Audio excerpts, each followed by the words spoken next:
Kisah tragis pesugihan kandang Bubra, harga sebuah kekayaan. Cerita ini dimulai di sebuah desa terpencil di Jawa Tengah, tempat di mana kepercayaan akan hal-hal gaib masih sangat kental. Alkisah hiduplah sepasang suami istri bernama Pak Tarjo dan Bu Warsi. Mereka adalah keluarga miskin yang hidup serba kekurangan. Pak Tarjo, seorang petani gurem, merasa frustrasi melihat keluarganya terus dililit kemiskinan. Ia ingin sekali mengubah nasib secepat mungkin. Suatu malam, setelah bertahun-tahun hidup dalam kesulitan, Pak Tarjo mendengar bisikan-bisikan dari seorang kenalan lama tentang pesugihan kandang Bubra. Konon, pesugihan ini bisa mendatangkan kekayaan berlimpah dalam waktu singkat, asalkan pelakunya bersedia memenuhi semua syarat yang diminta oleh penjaga pesugihan tersebut. Syarat utamanya adalah menjaga agar rumah selalu dalam keadaan bubrah atau kotor dan rusak. Setiap kali rumah itu bersih atau rapi, ia akan kembali rusak dengan sendirinya dan harus segera diperbaiki agar kekayaan terus mengalir. Dan yang paling mengerikan, pesugihan ini menuntut tumbal dari darah daging sendiri secara bergiliran. Awalnya Pak Tarjo ragu, namun desakan ekonomi dan bisikan setan yang terus membayangi akhirnya membuatnya gelap mata.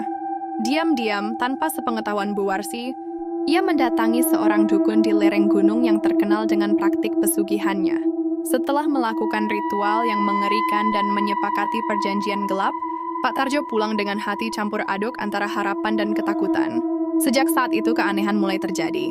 Rumah Pak Tarjo yang awalnya reot, mendadak terlihat lebih baik, namun anehnya, selalu ada saja bagian yang rusak.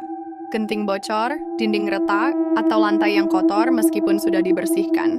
Setiap kali ia mulai membereskan, tak lama kemudian akan ada kerusakan baru yang muncul. Anehnya bersamaan dengan itu, rezeki Pak Tarjo mengalir deras dari hasil panen yang melimpah ruah, hingga mendapatkan proyek-proyek tak terduga yang memberinya keuntungan besar. Dalam sekejap, ia menjadi orang kaya raya di desanya, namun kebahagiaan itu semu. Kekayaan yang didapat dengan cara tidak halal itu membawa petaka. Satu persatu, anggota keluarganya mulai sakit-sakitan secara misterius. Anak sulung Pak Tarjo, Dini, mendadak demam tinggi dan tak sadarkan diri. Dokter tak menemukan penyakitnya, dan Dini meninggal dunia secara mendadak. Bu Warsi hancur hatinya, tak tahu apa penyebab kematian putrinya. Pak Tarjo tahu, itu adalah tumbal pertama yang diminta. Hatinya menjerit, namun ia sudah terikat perjanjian. Rumahnya terus-menerus bubrah, dan ia harus terus memperbaikinya. Kekayaan terus datang, namun hatinya tak pernah tenang. Setiap melihat anak-anaknya yang lain, ketakutan akan tumbal selanjutnya selalu menghantuinya. Wajahnya pucat, matanya cekung, ia sering terbangun malam hari karena mimpi buruk. Beberapa tahun kemudian, giliran anak keduanya Riko, yang jatuh sakit misterius dan akhirnya menyusul kakaknya. Air mata Bu Warsi tak lagi bisa dibendung. Ia mulai curiga ada yang tidak beres dengan kekayaan suaminya. Ia melihat keanehan pada rumah mereka yang tak pernah bersih total. Selalu ada saja sudut yang terlihat kumuh atau rusak, seolah tak peduli seberapa sering dibersihkan. Pak Tarjo hidup dalam neraka batinnya sendiri. Kekayaan yang ia dambakan kini menjadi beban terberat. Ia memiliki segalanya kecuali kedamaian dan kebahagiaan. Setiap kali ia memandang rumahnya yang megah namun selalu bubrah di beberapa bagian, ia teringat tumbal yang telah ia berikan. Ia tahu perjanjian itu tidak akan berhenti sampai semua harga lunas dibayar. Dan harga itu adalah seluruh kebahagiaan dan keluarganya sendiri. Kisah Pak Tarjo menjadi pelajaran pahit di desa itu, bahwa kekayaan yang didapat dari jalan sesat hanya akan membawa kesengsaraan dan kehancuran, jerat tak berujung dan aib yang terkuak. Perjanjian yang menggerogoti jiwa. Setelah kematian Riko, anak kedua Pak Tarjo, suasana di rumah mewah itu semakin mencekam. Bu Warsi, sang istri, tak lagi bisa menahan kesedihannya. Ia mulai melihat keanehan yang semakin jelas pada suaminya. Pak Tarjo sering melamun, tatapannya kosong, dan senyumnya hilang entah kemana. Setiap kali ada bagian rumah yang rusak, ia langsung panik dan buru-buru memanggil tukang, bahkan di tengah malam sekalipun. Ada apa dengan rumah ini, Kang? Kenapa tak pernah bisa bersih dan utuh? Tanya Bu Warsi suatu hari, suaranya bergetar menahan air mata. Kita punya uang banyak, harusnya bisa membangun rumah yang kokoh. Pak Tarjo hanya diam, menghindari tatapan istrinya. Ia tak sanggup menceritakan perjanjian mengerikan itu.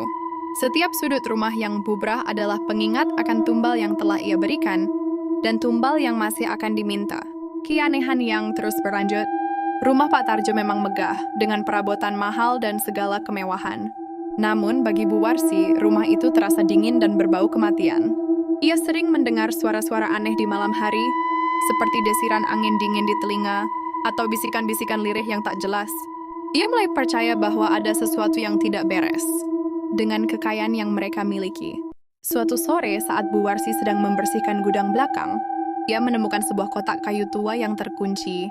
Karena penasaran, ia berusaha membukanya dan berhasil. Di dalamnya, ia menemukan benda-benda aneh. Bunga-bunga kering sesajen, beberapa helai rambut, dan sebuah kain hitam bertuliskan aksara Jawa kuno yang ia tak mengerti. Seketika, bulu kuduknya merinding. Ia teringat cerita-cerita tentang pesugihan. Rahasia yang terbongkar. Malam itu, Bu Warsi memberanikan diri menghadapi Pak Tarjo. Dengan mata berkaca-kaca, ia menunjukkan kotak itu. Ini apa, Kang? Ada apa sebenarnya dengan kita? Kenapa anak-anak kita meninggal satu persatu? Kenapa rumah ini tak pernah bisa utuh? Pak Tarjo terdiam, wajahnya pucat pasi. Ia tahu rahasianya tak bisa lagi disimpan. Dengan suara bergetar, ia akhirnya menceritakan semuanya tentang kemiskinan yang mencekiknya, tentang bisikan setan yang membawanya ke dukun, dan tentang perjanjian pesugihan kandang bubrah yang telah ia lakukan.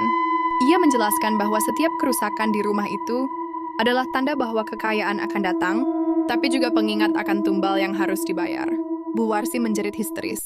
Hatinya hancur berkeping-keping. Bukan karena kemiskinan, tapi karena harga kekayaan itu. Dua anaknya telah menjadi tumbal keserakahan suaminya. Ia memukul dada Pak Tarjo, meluapkan amarah dan kesedihannya. Kau iblis! Kau jual anak-anak kita demi harta. Kuutkan yang tak berujung. Pak Tarjo memang kaya raya, tapi ia hidup dalam penyesalan yang tak berujung. Setiap hari, ia dihantui rasa bersalah dan ketakutan akan tumbal selanjutnya. Hubungannya dengan Bu Warsi hancur. Rumah mewah mereka yang selalu bubrah di beberapa bagian menjadi saksi bisu kehancuran sebuah keluarga. Tak ada kebahagiaan sejati yang bisa dibeli dengan tumbal nyawa. Pesugihan kandang bubrah memang memberinya harta, tapi ia juga telah merenggut segalanya. Ia telah kehilangan anak-anaknya, kehilangan cinta istrinya, dan yang terpenting, kehilangan jiwanya sendiri. Hidup Pak Tarjo kini hanyalah sebuah penantian mengerikan akan tumbal berikutnya dalam jerat kekayaan semu yang tak akan pernah bisa mengembalikan kebahagiaan yang telah direnggutnya. Titik balik yang terlambat. Setelah rahasia kelam itu terbongkar, rumah mewah Pak Tarjo bukan lagi istana impian, melainkan neraka yang nyata. Bu Warsi, yang kini diselimuti kebencian dan kesedihan mendalam, mengurung diri. Ia tak lagi mau berbicara dengan Pak Tarjo, apalagi menyentuhnya. Cinta dan kehangatan keluarga telah musnah, tergantikan oleh duka dan penyesalan.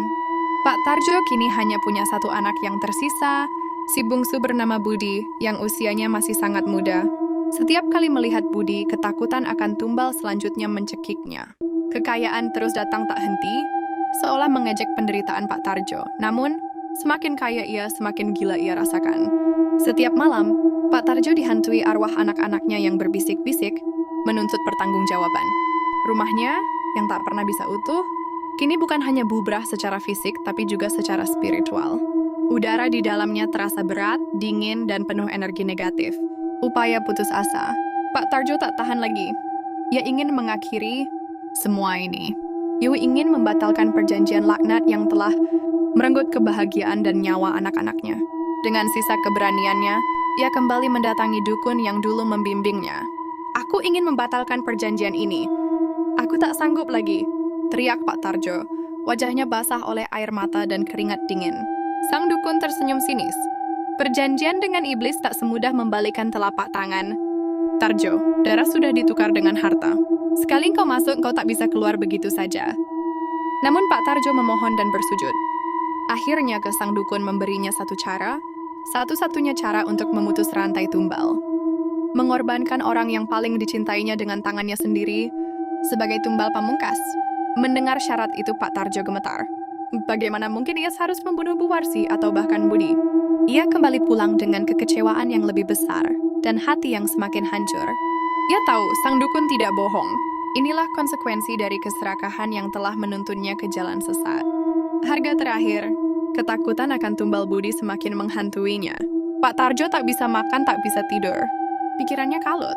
Ia mulai melihat bayangan di setiap sudut rumah, mendengar suara-suara bisikan yang menyuruhnya untuk segera melunasi janji. Suatu malam, saat hujan deras mengguyur, listrik di rumah Pak Tarjo padam. Dalam kegelapan dan kepanikan, Pak Tarjo mendengar tangisan Budi dari kamarnya. Tiba-tiba ia merasakan hawa dingin yang menusuk tulang. Sebuah suara berat berbisik di telinganya. Sudah waktunya Tarjo, lunasi janjimu. Ketika listrik kembali menyala, Bu Warsi menemukan Pak Tarjo sudah tergeletak di lantai ruang tamu. Dengan mata melotot dan mulut menganga, seolah ia melihat sesuatu yang sangat mengerikan. Di sampingnya, tergeletak pisau dapur berlumuran darah. Bu Warsi menjerit histeris ketika melihat apa yang terjadi. Bukan Budi yang menjadi korban, bukan pula dirinya, tetapi Pak Tarjo sendiri yang lehernya tergorok dalam. Ia tak sanggup lagi menanggung beban. Dan kengerian, tumbal yang terus-menerus mengancam. Ia memilih mengakhiri hidupnya sendiri sebagai tumbal terakhir dari pesugihan kandang bubrah yang telah menghancurkan seluruh kehidupannya. Kematian Pak Tarjo menjadi akhir dari teror tumbal yang menimpa keluarganya, namun juga menjadi awal dari trauma mendalam bagi Bu Warsi dan Budi. Rumah mewah itu kini kosong, tak lagi ada yang memperbaikinya saat bubrah. Dibiarkan rusak, angker, dan menjadi monumen bisu bagi kisah tragis sebuah keluarga yang rela menukar nyawa dan kebahagiaan demi kekayaan sesaat. Pesugihan kandang bubrah memang berhenti mengambil tumbal, tapi ia telah merenggut semua yang berarti dari Pak Tarjo.